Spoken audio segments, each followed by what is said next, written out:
pretty much pretty sunny. So we have no complaints about the weather in the last few weeks, at least. We're lucky. Fantastic. But it may be heating up soon, though, because we're expecting it to go into the high 20s in several days, well, maybe 5 or 6 days. That's the forecast. We'll manage. Good to hear. Good to hear. I started the recording here, so there are some people who are anxious for different questions. Okay. And I have taken the liberty of reading this, your book. Yes. Dimensions of a Peyron. It's very interesting. It's very, it carries a lot of information. Well, I'm glad you've enjoyed it. Definitely, definitely. It's great. It's like we are a group here who discuss your works and others. And Henrik, one of my friends, he said it's like being in some sort of childhood again. We're like seeing things with new eyes. Oh, yeah, that's a great experience.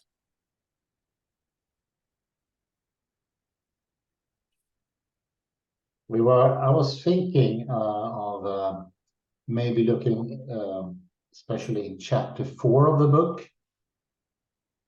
Okay. Because I'm a bit of a Heidegger fan. Right. And you have both the nice apeiron and being there. My friends. Yeah. Most definitely. We've been discussing this. It's on page 131 for those who's listening, the ones who's listening. And it's I just quote, in classicism, modernism, and postmodernity alike,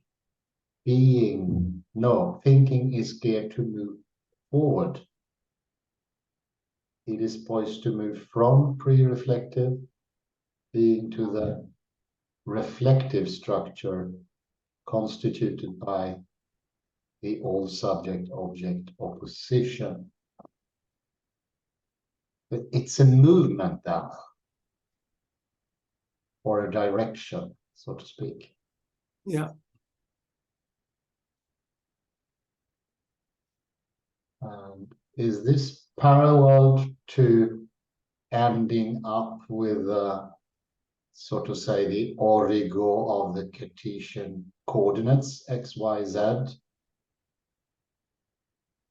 Yeah, I mean, the Cartesian coordinates are expressions of that movement out of the pre-reflective into the reflective, oblivious to the pre-reflective origin. So you're moving out and you forget where you're coming from, and then things get set up with Cartesian coordinates so that nature can be objectified within those coordinates, within that coordinate system. Yeah. So I think that is what's involved.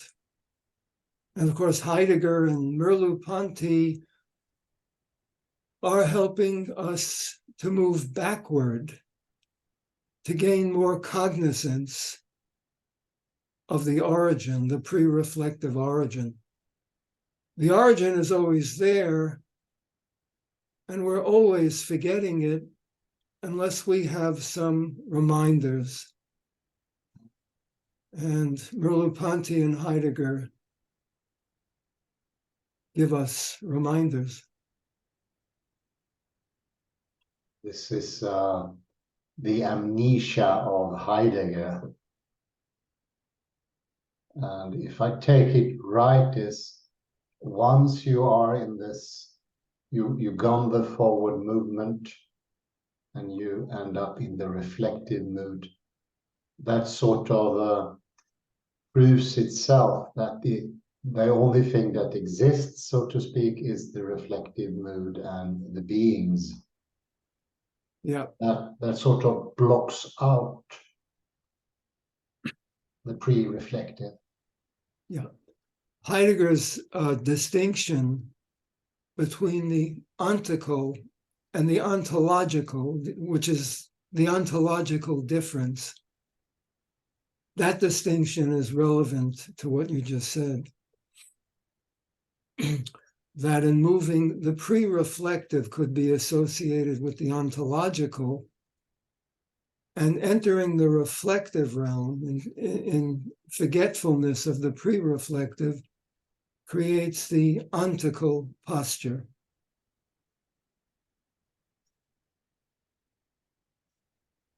And once you're there, see if I can find this. It sort of blocks out, I think.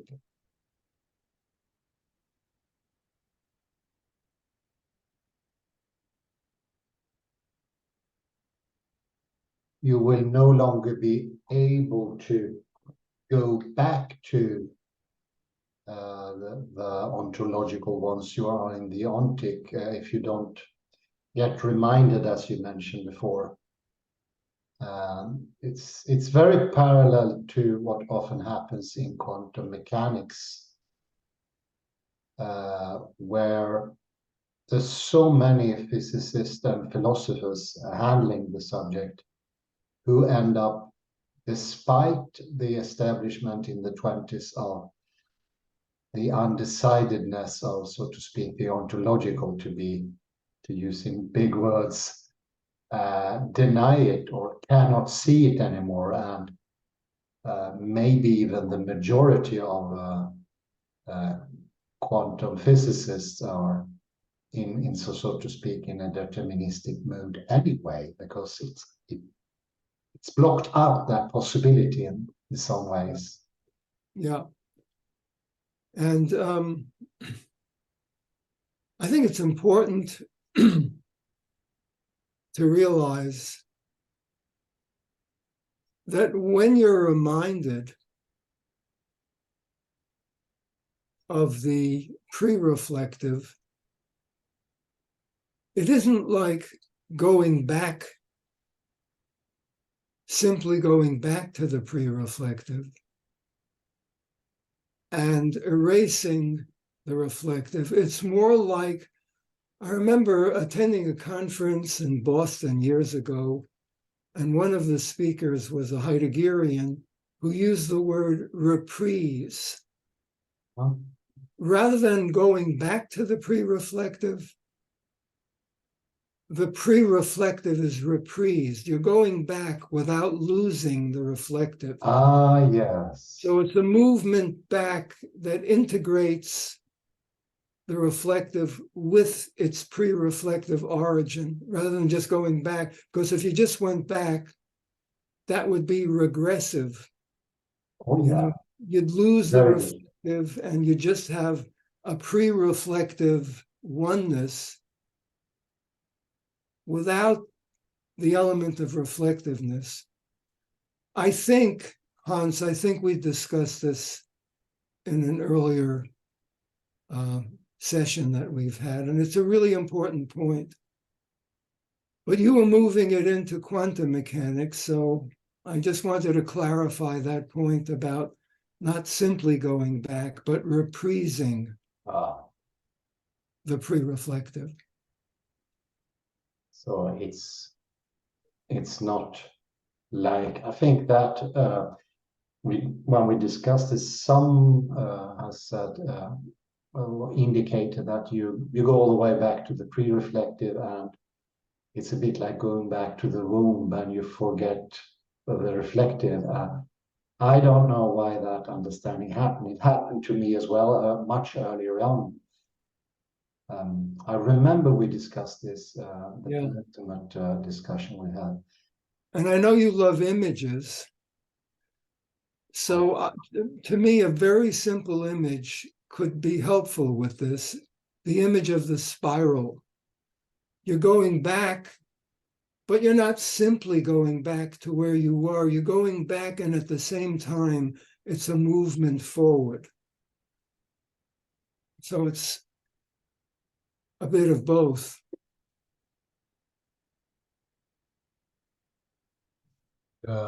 Sort of will end up as an integration between the reflective and the pre-reflective. Exactly, yeah.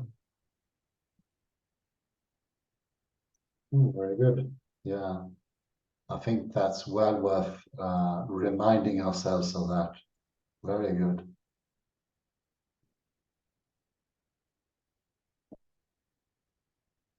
It's curious that otherwise, if you don't do that, if we don't remind ourselves and integrate those two, you then wind up with a dualism of reflective and pre-reflective.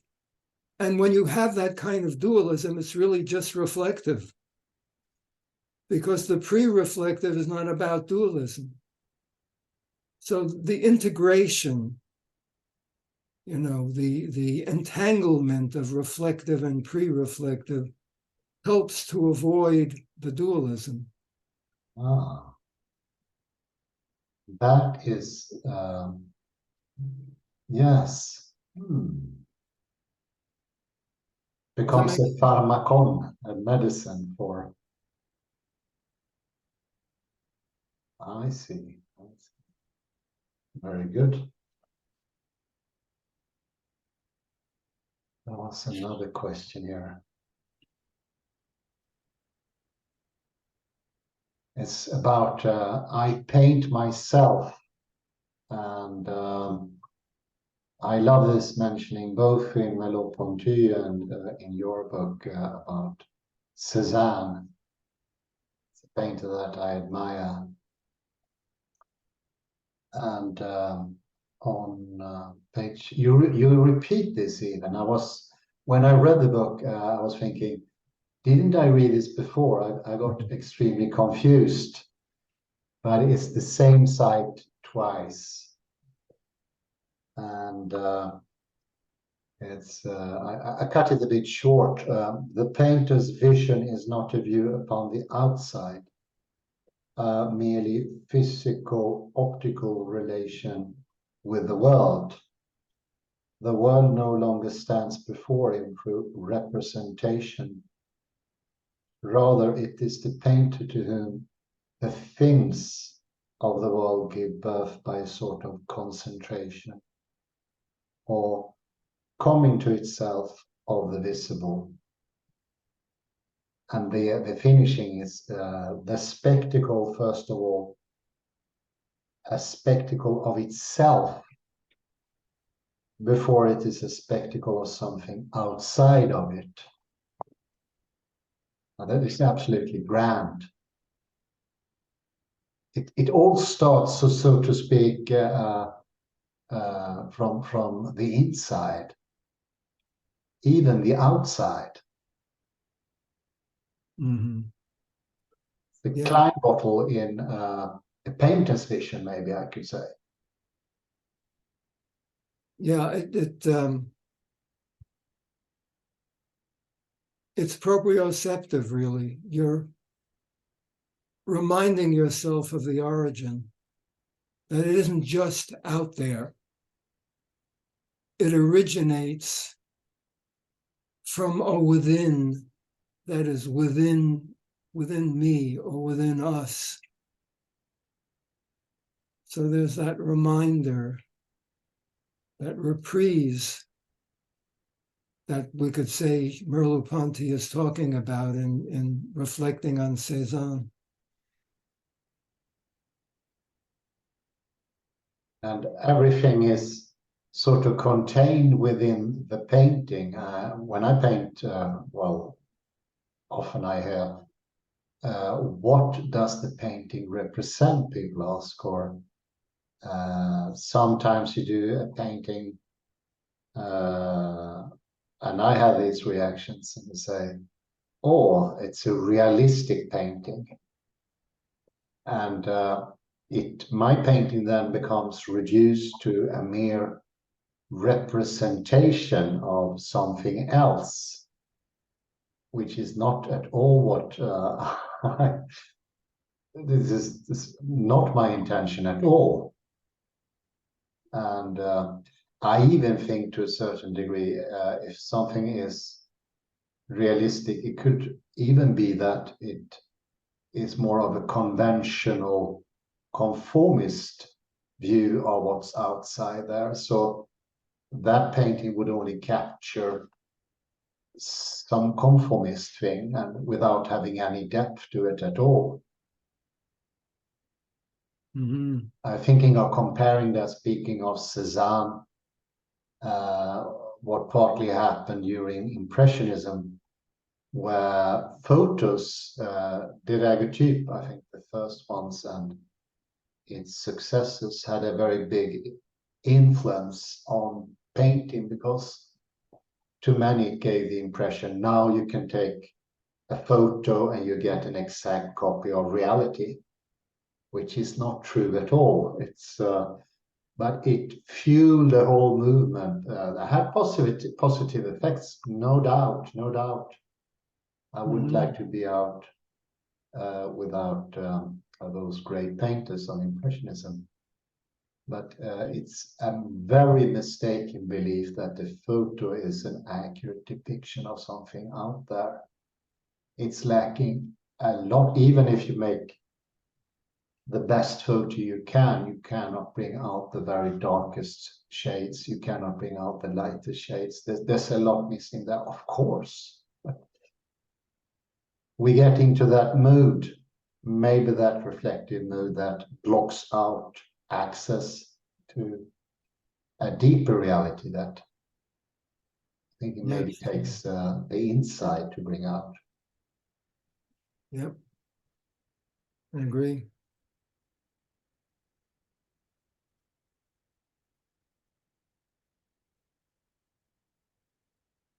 We had another tougher question here, and I've been thinking about that before. Heidegger is repeated here, which is good. It goes back to Anaximander, looking at different expressions in Greek, on, in, a, and sort of doing an archaeology of the development of beings, the ontic mode. This is a big question is, do you think it started one time only in, so to say, in antiquity with the Greeks, maybe the pre-Socratic, or a movement within the whole society? I don't know. That's the original seed of the ontic. What do you think of that? So you're asking whether it started with the Greeks? Yeah, its origin, its emergence.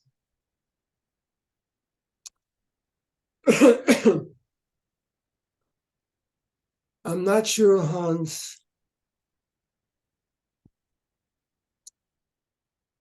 Are you saying that the emergence of the ontic started with the Greeks? Is that? Yes, well, yeah, that's my question. Yes, exactly. Yeah, oh, yeah, okay. I If that's a understand. possibility. Yeah. Before the Greeks, there was mythic culture. And I agree, I think the Greeks, with their way of reflection, did create a distance between themselves and the pre-reflective. And I imagine it happened very gradually. I think it did originate with the emergence of Greek culture, and we've spoken about alphabetic language Yeah. in our last session. So that, I think, was the origin of it, but there were lingering remnants of the awareness of the pre-reflective. And it took a long time, I believe, for those remnants to fade away. I think that the remnants had become completely invisible. We'd become completely incognizant of the pre-reflective origin by the time of the Renaissance. So we're talking about, 1,500 years. Do I have that right? Yeah, from about 3000 BC to about 1500 AD. Yeah. And then with the Renaissance and with the emergence of perspective in art, followed by the science of Galileo and Newton and Descartes, Cartesian philosophy, at that point, the light was out. And it's reflected in the notion of spatial continuity. And I think I take this up in Dimensions of Apeiron. That with the Greeks, space was not the continuum it became with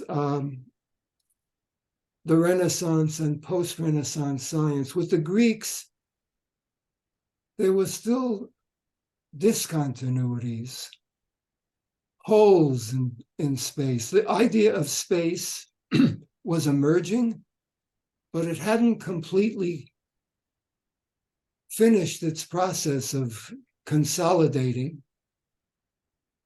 Not until, well, you mentioned it earlier, Cartesian coordinates. That could be a convenient way of pointing to a complete forgetfulness of the non-continuous origin. And so, the Greeks planted the seed for that. I imagine, Hans, that if we looked even at mythic culture, there might have been some seeds that pre-existed the Greeks.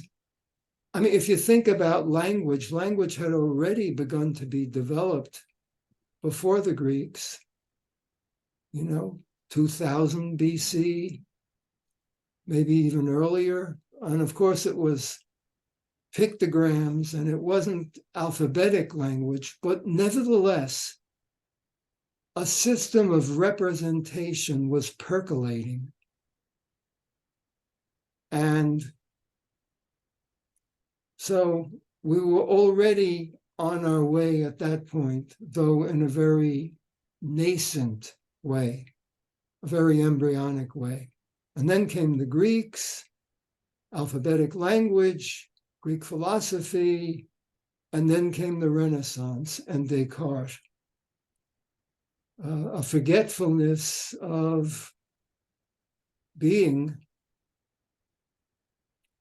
that progressed over the millennia.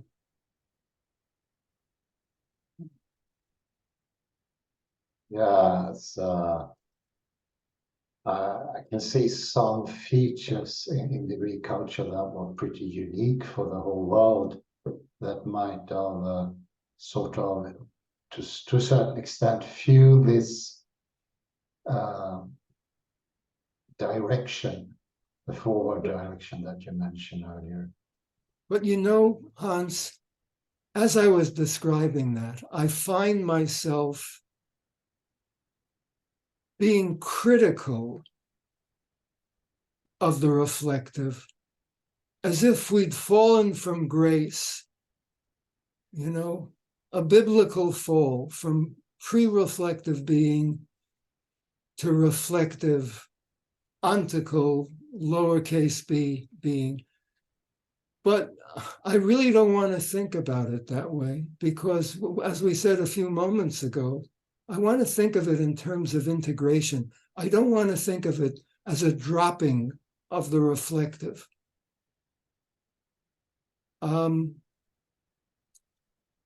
So again, I think of this gesture, a gesture backward that nevertheless opens as a spiral and sweeps up with it the reflective rather than discarding the reflective.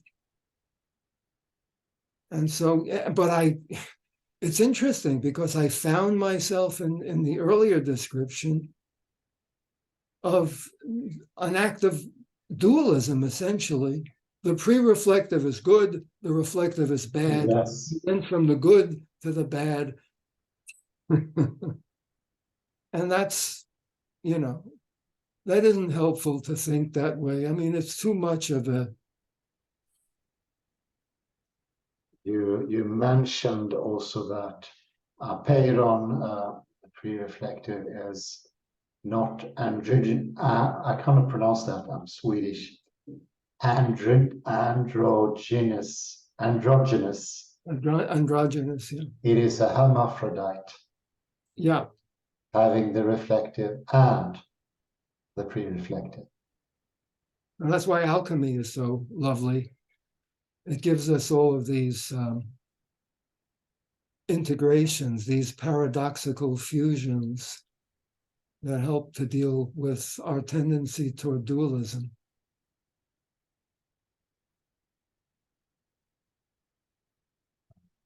When I do my lectures, I often use the Klein bottle here. It's very, very visual, so helpful.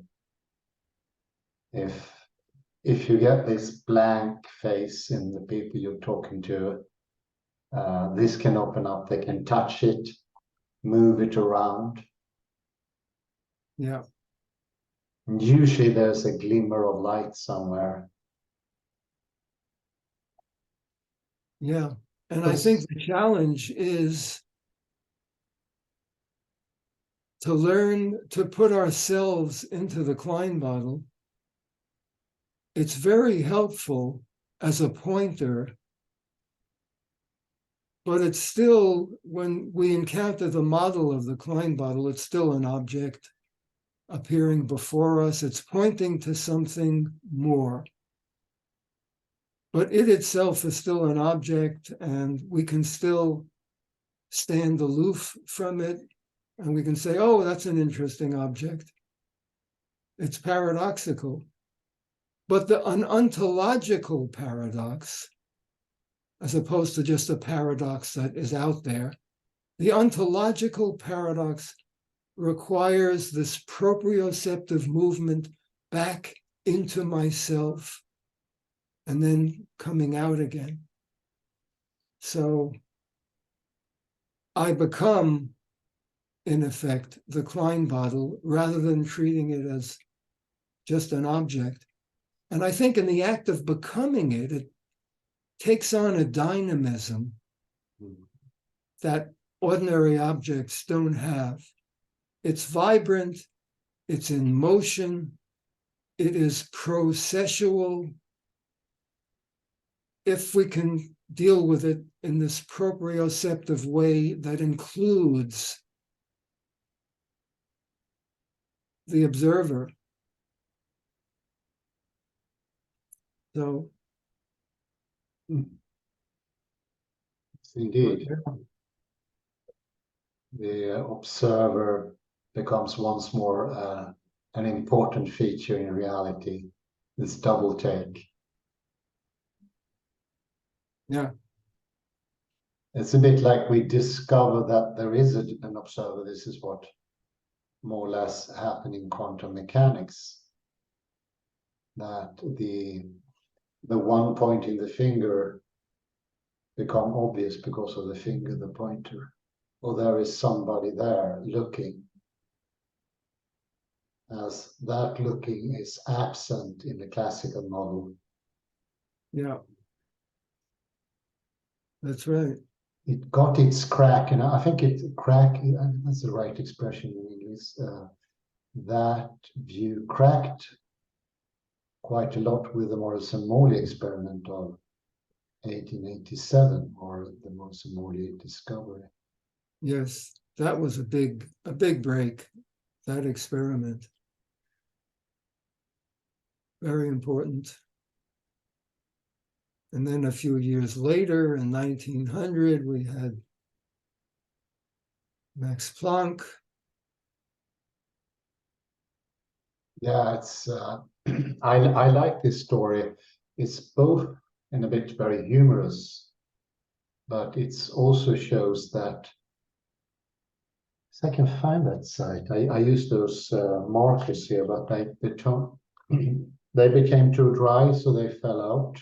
Oh, okay. Let me see it. Yeah, one of those. Yep. When they get too old, the glue dries up. And you lose your place. Yes, but it was a quote here about, let's see.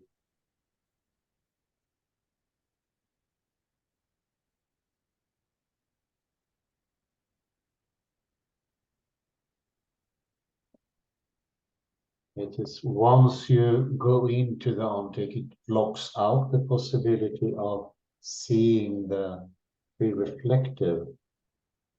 I wish I can find the quote, but I think that was pretty obvious in a way in the early 20th century. And Max Planck, he had a sort of a taste for physics, and he spoke to his mentor and professor, and the professor told him that Max Planck, stay out of physics, because that subject is sort of terminated now. There's nothing more to add. It's a done business. It's nothing more will happen there. Just when you thought you had it all under control. That's true, yeah. Oh, the physicists really in late 19th century, they had it all wrapped up and with a neat bow. Not so fast. This is a pretty strong conviction that is almost not even an ideology. It's the whole body really sees that there is nothing more to add. I've seen it all. That in itself is rather interesting. Very interesting. They didn't know what they were in for. No, well, it's the biggest surprise in science ever, I would say. But since then, they were so surprised and so threatened by it that they've been looking and are still looking for ways of denying the implications of it. Oh, yes. I mean, Einstein was very successful at finding a way of denying the implications. And I think then there is the Copenhagen interpretation, right? And that says, well, I don't know what the implications are. Let me just calculate. Yeah. It's just a big mystery to me, and I'm not going to try to deal with it. I'm just going to do my calculations, make my predictions about the behavior of particles, and don't bother me with what it means. Yeah. And that approach really offended Einstein, right? So. And Einstein sort of took it one dimension up, as he called it, to obliterate all the problems, the dimensions down. I think he himself suspected there could be some sort of problem up there in the fourth dimension. That proved to be the black holes, if I'm suspected or feared, like some sort of thing that once more brings in the observer, the subject into that. It does. But, Einstein, I mean, it was Schwarzschild who brought out the possibility that if you take the general theory of relativity far enough, the consequence could be not just a bending of space-time, but a tearing of space-time, a discontinuity. And then, as you said, then you're back to the same problem that you have with quantum mechanics. And so Einstein was certainly not very comfortable with that implication of his theory.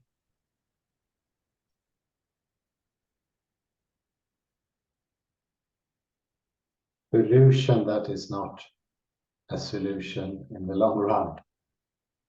In the long run, yes.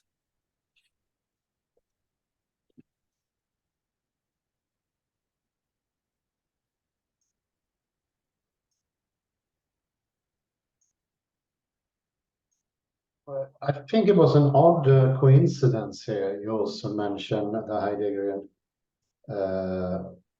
Chreon and the word for hand, Icheira. It's an interesting coincidence. If so, we mentioned last time or the penultimate time about chirality, handedness in the universe. There is a certain twist, and one left twisted Möbius strip together with a right twisted Möbius strip combined makes the Klein bottle. There seems to be this chiral twist is a bit foundational, some sort of. And with the Klein bottle, the way I see it, the Klein bottle is also chiral and is twisted. And this brings out the possibility of continuing that process of integrating opposites. So just as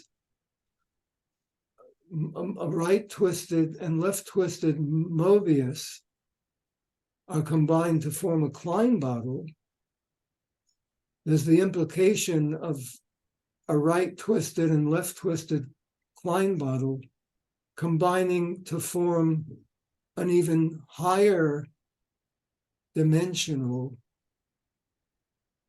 I would say object, but no, let me say a higher dimensional fusion of subject and object.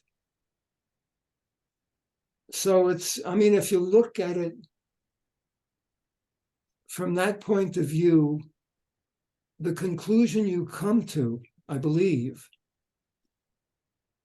is that if that process describes cosmogony, you arrive at the conclusion that this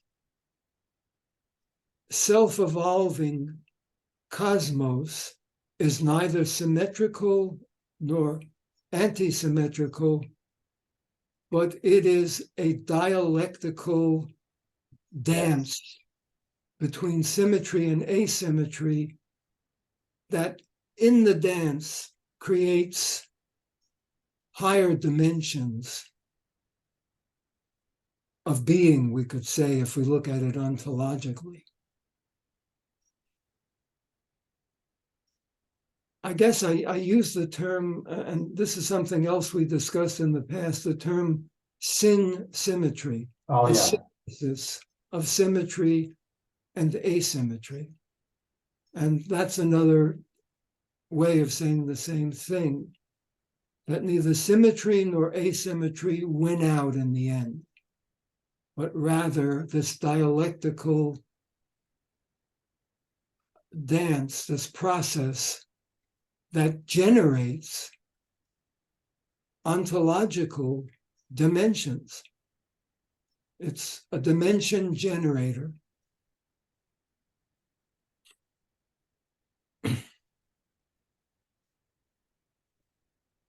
In parallel that maybe with the pre-reflective may be a symmetry and the difference of the reflective there.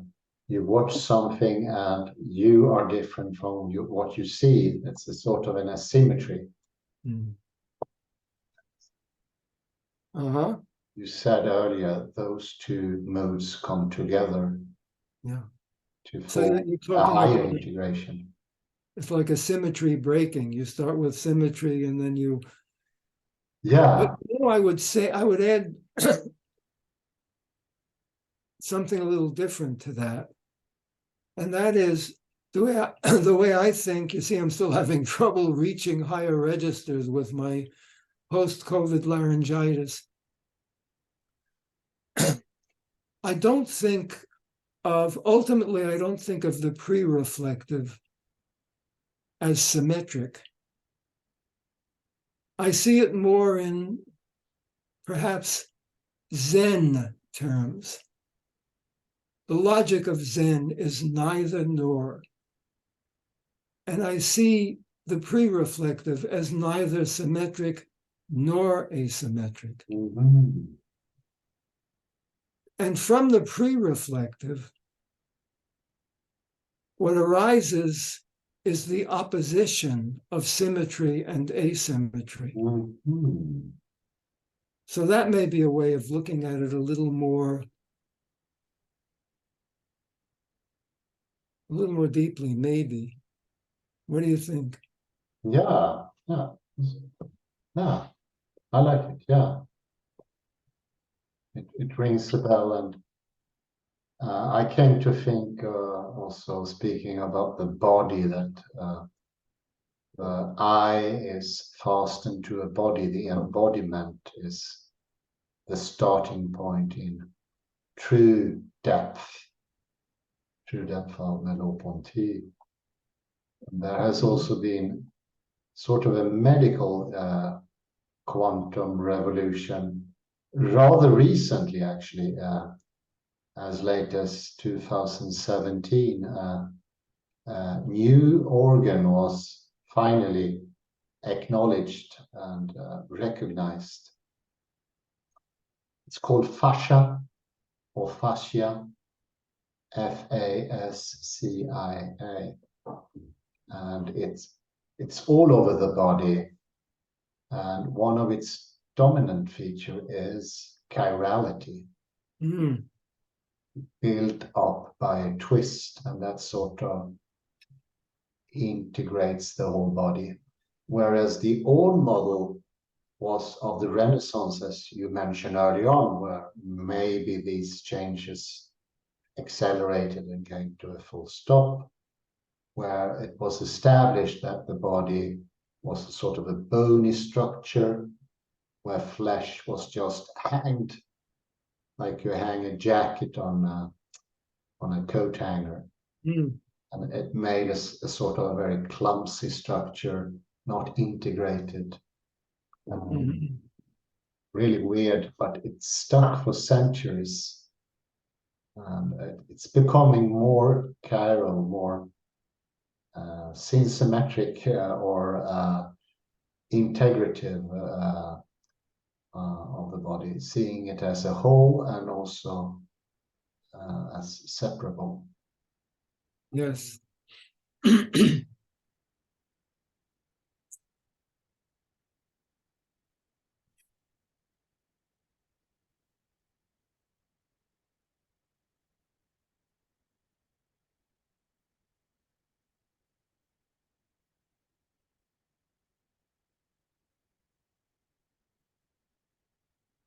And you also suggest there with coming from Heidegger and inspired by you, that there is another type of determining instead of this mechanistic. This is very dumb. It's one of those things that are very hard to dissolve or penetrate, and it's the idea of determinism. I feel often it's you get it through osmosis when you grow up. I see my earlier thinking, it was something I took for granted without even reflecting upon it. That in some way, I didn't know the details, everything is in a very mechanistic way determined. Mm-hmm. And whereas this other necessity coming from Heron is different, it's more like fate. And can you mention something about that other way where even the gods have to go under that fate? Well, the impression I had, and I think the impression I convey in Dimensions of Apeiron, is that this kind of fate is not a sealed fate in terms of a specific blueprint for what's going to happen. It has a lot more flexibility to it. There is uncertainty in its midst. Apeiron is a principle of uncertainty. And so we're not dealing there, as you have said, we're not dealing there with predeterminism as a sealed fate of something specific. Again, we're dealing with a flowing process. And when you're dealing with process, nothing is carved in stone. No. There's fluidity, there's flow. And I think that was recognized before attempts were made to stamp out discontinuity and process and flow. And it's paralleled by what I mentioned earlier. Sealed fates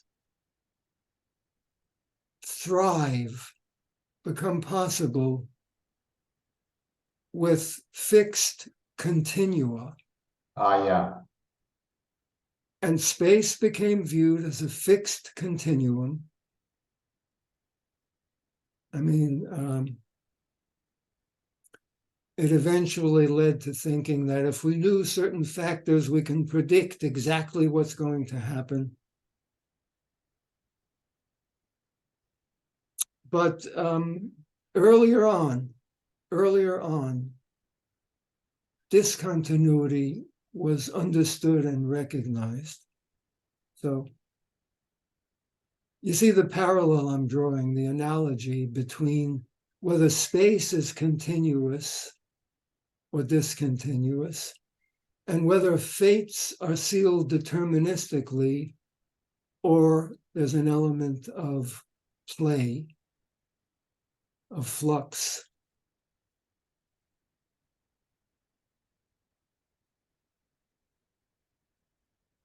Yeah, excellent.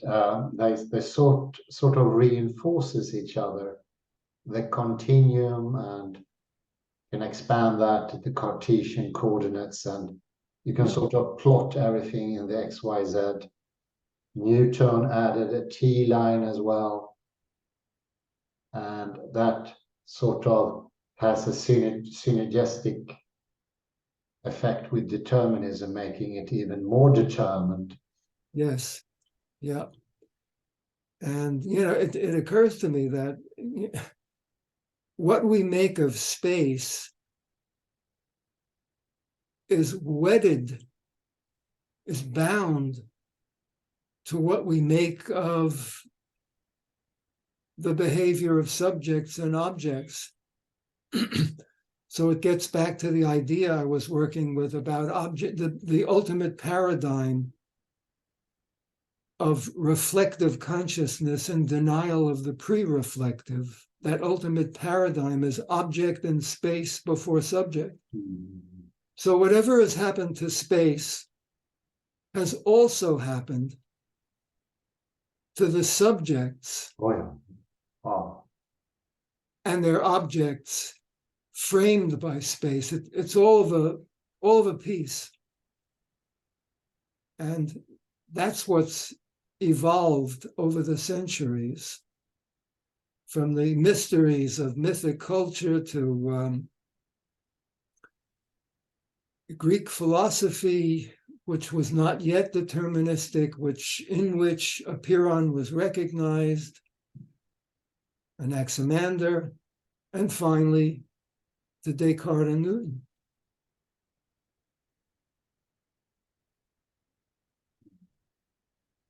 Sometimes I visualize this as there's a system almost like a gearbox with cogwheels, and they are clutching to each other and make a sort of lock, continuous space here, determinism. They, in the same simultaneous movement, it becomes a sort of unmovable or fixed view. It's very hard to sort of snap out of once it's if one cog is weak, the other cogs will help sort of to. I like your image, yeah. They're all locked together. Yeah. I can feel this is a sort of friction, like a very, very small friction that draws some energy out of the system. Not much, not like a headache, but very, very little. And but this, reading Heidegger and reading your book, liberates. It's invigorating feeling, refreshing, because that determinism, it saps your energy to some extent, just sort of having it in the system. Well, it certainly shuts things down and prevents us from playing. Yeah. Well, it's a sort of with this combination of the pre-reflective and the reflective, we got all tools we need for creative work. We can sort of invent new things and reflect upon them. We can both organize them and having something that is completely new out of the blue at the same time. Yeah. Yeah, I mean, artists and literary people know this, the importance of having access to the creative matrix.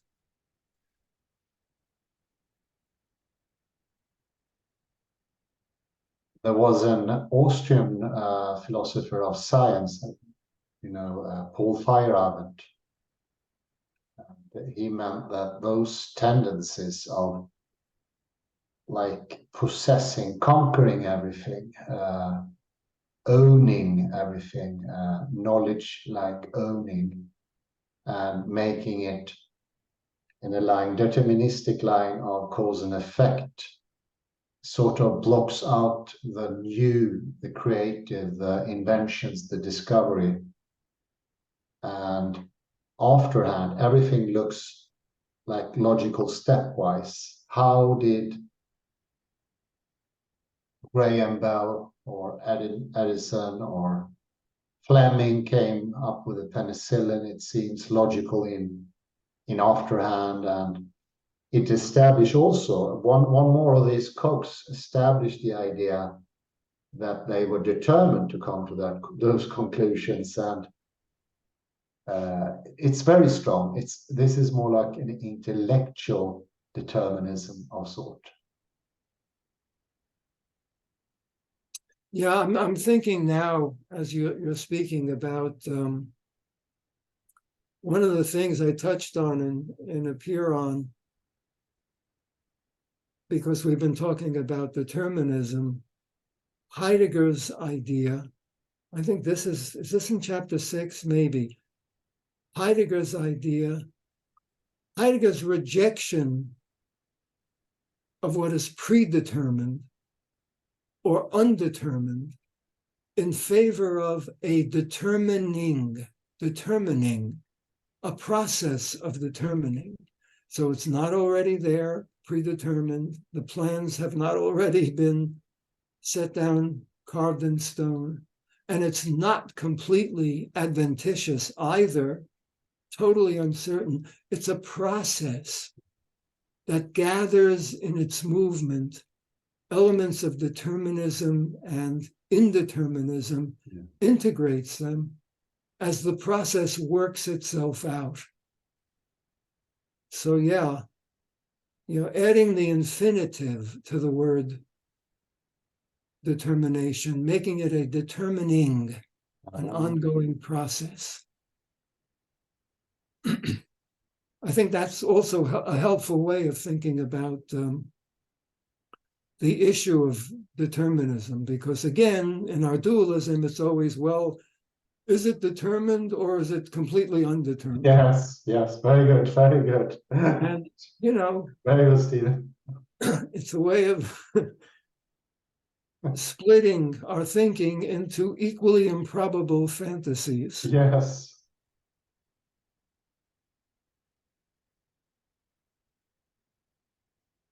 The creativity comes back then. It's this wonder of the world and amazement,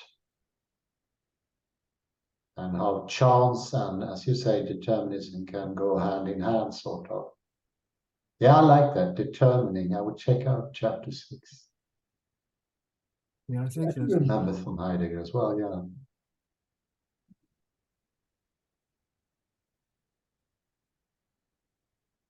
More open thinking, and many people today, I think, they checked big questionnaires years ago. They asked academia if they thought all discoveries and explorations and inventions could be made from what is in the past, the sort of already established knowledge. Just add them together, and if you have enough of it, a new thing will sort of come out of it. And that thing is not even new, it's just a conglomeration of what is old. It sounds like AI, which there's so much in the chat now. Add everything in the world, you get ChatGTP, and it will sort of add all the knowledge which is already out there. There's nothing new in the world, add it, and well, the big question is whether anything genuinely new can arise from AI alone. To me, that would mean that AI would have access to the pre-reflective creative matrix. Yes. And the way I feel about it now, I think it's improbable that AI has that kind of access. I mean, there are certain things. One of the big issues in artificial intelligence is the issue of computability. And there are certain, you reach a point in developing that technology where you can no longer compute. You come up against the uncomputable. And that's where a little magic has to enter the picture. And oh yeah.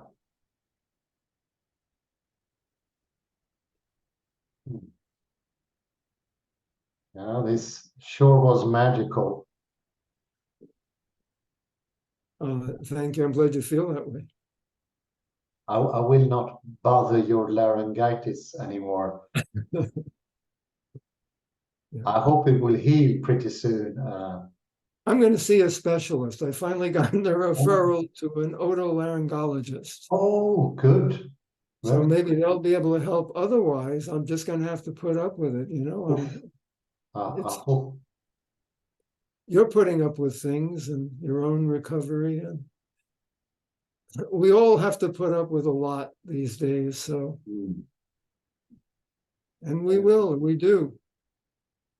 Indeed true, Stephen. Indeed true. This was great. Thank you very much. It's well appreciated over here on the other side of the pond. A great pleasure. I'm glad the heat has broken in Sweden, and pleasant days ahead, I hope. Yeah, me too. Very Take care good. of yourself. You too. Bye-bye. Be better. Thank you very much. And speak to you some other time. Have a good one. Speak to you soon. Bye, Steve. Bye. Bye. Thanks.